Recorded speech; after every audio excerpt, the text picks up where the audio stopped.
अब बद्रीनाथ पहुंच के मुझे मालूम चलता है कि कपाट कल खुलेंगे, कल सुबह 6 बजे। तो टेंपल के बगल में एक काफी बजट में होटल था जिसका नाम है GMVM होटल। आज हम लोगों ने इधर ही स्टे किया, जिसमें पर बेड का किराया 700 रुपीज पड़ा। फिर फाइनली हम लोगों को GMVM में डॉर्मेटरी मिल चुकी है। ये 700 रुपये पर बेड का पड़ा हुआ है, जो कि ठीक है, लेकिन यहाँ पे बिजली बत्ती की सुविधा में भी हो सकती है और में भी नहीं भी हो सकती। तो यार ये है हम लोगों का हॉस्टल, जो कि कुछ ऐसा दिखता है। गद्दे बिल्कुल साफ, नीट एंड क्लीन, स्पंजी, और तकिए भी बहुत अच्छे।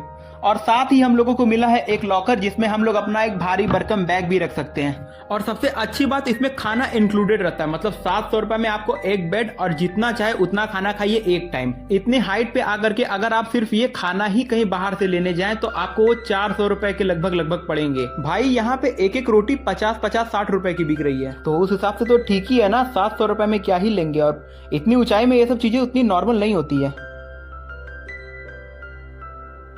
तो बस अब हम लोग खाना पीना खाएंगे और सो जाएंगे, और फिर हमारी नींद खुलती है सुबह के 5 बजे।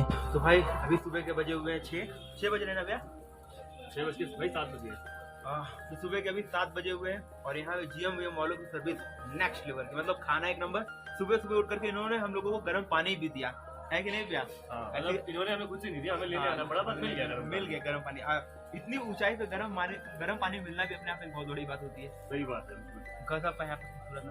हम लोगों के होटल के बिल्कुल सामने पड़ता है नर नारायण पर्वत, और उसके पीछे पड़ता है नीलकंठ पर्वत। ऐसा कहा जाता है कि नर नारायण पर्वत एक दूसरे में मिलते जा रहे हैं, और एक समय आएगा कि वो मिल के यहाँ के रास्ते को बंद कर देंगे। अब यहाँ जैसे ही हम लोग होटल से बाहर निकल ही रहे थे कि यहाँ पे बर्फ के ओले पड़ने चालू हो जाते हैं। तो थोड़ा आगे जाकर के मैंने तो इसे बहुत ही एंजॉय किया।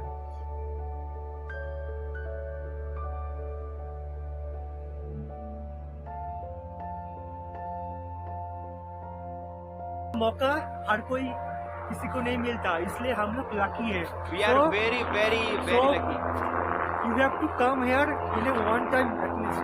जिंदगी में एक बार केदारनाथ, बद्रीनाथ, बहुत ही खूबसूरत नजारा। तो भाई पहले चलो रेन कवर पहन लेते हैं, वरना बर्फ अगर अंदर घुस गई तो पूरा सफर। ये एक जैकेट है, दिक्कत हो जाएगा मेरे को। अब जैसे ही मैं यहाँ पे रेन कवर पहन के आता हूँ, यहाँ पे बर्फ के ओले गिरने ही बंद हो जाते हैं। खैर यहाँ पे ठंड भी बहुत है, तो रेन कवर हमें यहाँ पे ठंड से तो थोड़ा सा बचाता ही है। अब जैसे ही आप मंदिर की तरफ थोड़ा सा आगे बढ़ेंगे तो यहाँ पे आपको छोटे छोटे से दुकान ऐसे दिखेंगे, जो कि काफी खूबसूरत लगते हैं। तो ये देखिए, ये है प्रूफ कि कल रात में यहाँ पे बहुत ही तगड़ी बर्फबारी हुई थी।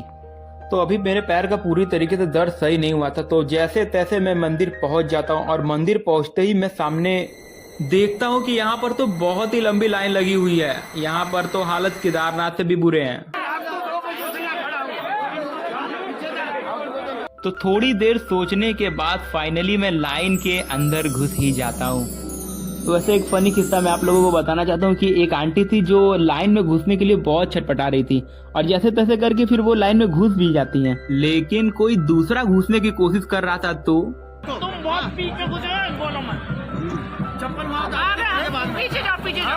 धन्यवाद करो कि आप आराम से लग गए। वाह भाई। तो चलिए मैं आप लोगों को इस लाइन में ही लगे मंदिर के कुछ रहस्य के बारे में बताता हूँ। पौराणिक कथाओं के अनुसार एक बार माता पार्वती और शिव जी द्वार पे एक नन्हे बालक को रोता हुआ देखते हैं। बालक को रोता हुआ देख के माता पार्वती की ममता जाग उठती है।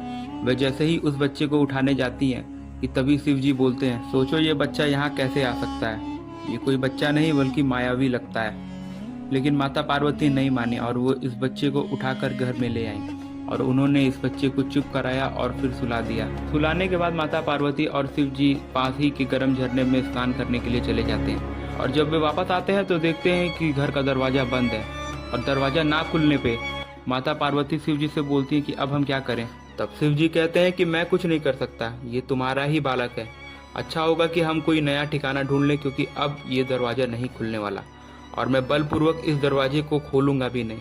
फिर इतना कहने के बाद माता पार्वती और शिव जी उस स्थान को छोड़ के एक नए जगह चले जाते हैं, और वो जगह थी केदारनाथ। और वो बालक कोई और नहीं बल्कि साक्षात विष्णु भगवान थे। और इस तरह विष्णु भगवान ने बद्रीनाथ को अपना विश्राम स्थल बना दिया। शास्त्रों के अनुसार जीवन में 2 बार बद्रीनाथ की यात्रा जरूर करनी चाहिए। जो जाए बद्री वो ना आए अद्री, अर्थात जो जीवन में एक बार बद्रीनाथ के दर्शन कर लेता है उसे दोबारा अद्री अर्थात पुनः जन्म नहीं लेना पड़ता। तो ये थी कहानी बद्रीनाथ की। अब मैं आपको मंदिर के अंदर का दर्शन कराने वाला हूँ। मंदिर के अंदर बहुत ही ज्यादा भीड़ लगी हुई थी। मंदिर के अंदर काफी अधिक मात्रा में हम लोगों की इंडियन आर्मी भी थी, जिनसे मिलके मुझे बहुत अच्छा लगा। मंदिर के अंदर और भी देवी देवताओं की मूर्तियां थी जिनका मैंने पूजा पाठ किया। यहाँ इन आंटी के बच्चे भी इनसे बिछड़ गए थे, तो मैंने इनकी थोड़ी सी हेल्प कर दी इनके बच्चों से मिलने में। अब क्योंकि आज ही यहाँ के कपाट खुले हैं तो यहाँ पर बहुत जोरों शोरों से बैंड बाजा बज रहा है और यहाँ पे भीड़ भी बहुत ज्यादा है। अब दर्शन करके मैं जैसे ही बाहर निकलता हूँ मेरे पैरों में अचानक से बहुत ज्यादा दर्द चालू हो जाती है। केदारनाथ ट्रैक के बाद अभी तक मेरा पैर पूरी तरीके से ठीक नहीं हुआ था। दर्द बढ़ता ही जा रहा था और मुझे भूख भी बहुत अधिक लग गई थी। और तभी मुझे आर्मी वालों का एक कैंप दिखता है जहां पर वो लोग लंगर चला रहे होते हैं। फिर इधर ही थोड़ा सा फ्रेश होकर के फटाफट खाना खा करके लंगड़ाते हुए फटाफट निकल पड़ता हूँ अपने बस की तरफ। फिर बस में लेट पहुंचने की वजह से मुझे बस में बिल्कुल लास्ट की सीट मिलती है जिसमें मैं एडजस्ट कर लेता हूँ। और तभी मैं बाहर देखता हूँ कि पहाड़ से कुछ पत्थर निकल रहे होते हैं, तो उनको देख करके मुझे लगता है कि कहीं ये लैंडस्लाइड का कोई रूप तो नहीं है। फिर आसपास के लोग बोलते हैं कि यहाँ पे लैंडस्लाइड होने वाली है। भैया पहाड़ गिर रहा है, ओ भाई आगे पीछे कर लो, जल्दी आगे पीछे कर लो भाई, गिरने वाला है। अब जो ये पत्थर गिर रहे हैं मैं इनके जस्ट सामने बस में बैठा होता हूँ। अगर ये लैंडस्लाइड होती तो मैं कहीं भी भाग नहीं पाता। तो हम लोगों ने मिल करके इस बस को आगे करवाया कि भैया बस आगे कीजिए। और जब मैं आगे पहुंच गया तो बस में खबर आई कि पीछे लैंडस्लाइड हो चुका है।